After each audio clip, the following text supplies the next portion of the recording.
I'm wondering, like in jiu-jitsu, has anyone, is it Gordon Ryan who's considered the man? Yeah. Yeah, I actually had the privilege of talking to him recently. He called me about some stuff. He had some questions. Hopefully was able to help him. But like, I mean, is a guy like that somebody who just kind of like does it differently or just does it more, does it better?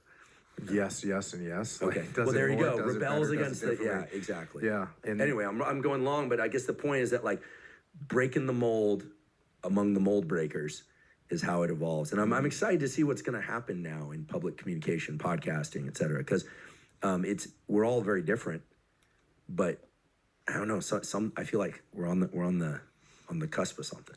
Yeah, there's also the whole commercial side coming in to the podcast, like that they're not doing what you're doing and they're not doing what I'm doing. They're doing something different. They're doing something very different, which is, massively highly produced shows. And do people watch those, listen to those? Yeah, sure. Yeah. Are they popular? Oh yeah. I mean, they're some of them are huge. Some of those are huge and they have, huge backing and they're owned by someone and they get a, it's, to me, it's all good. I mean, if that's what people are into, sure, that's cool. Hey, you mentioned the internet and all this kind of stuff. You just kind of popped up for the first time with some scrutiny, like public scrutiny, an article and stuff like this. What was that? What was that all about? What was that like? Yeah, I mean, we started the podcast in January 2021, and so it grew really quickly. And honestly, like I didn't know it was going to grow quickly.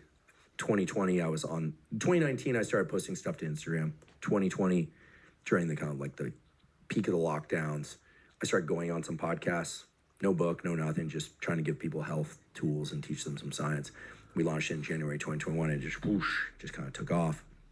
And kind of figured like sooner or later, you start taking, you start getting some criticism. I think the first thing that happened that prior to that was people started to supplements.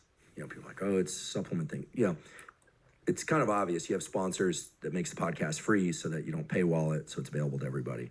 I happen to like supplements a lot. I've been taking them since I was in high school, and I've benefited from them a lot. And I understand that they are different than stuff that is, from randomized controlled trials. Oftentimes there's not a ton of testing of the different things, but anyone who uses the right ones can tell you like, okay, there's something there, and they may or may not choose to do it. Depends on disposable income, interest, et cetera.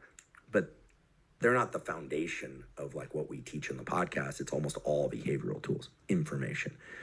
So that was kind of the first wave that kind of hit. And when that happened, I was kind of like, well, these people look like they could use a few supplements.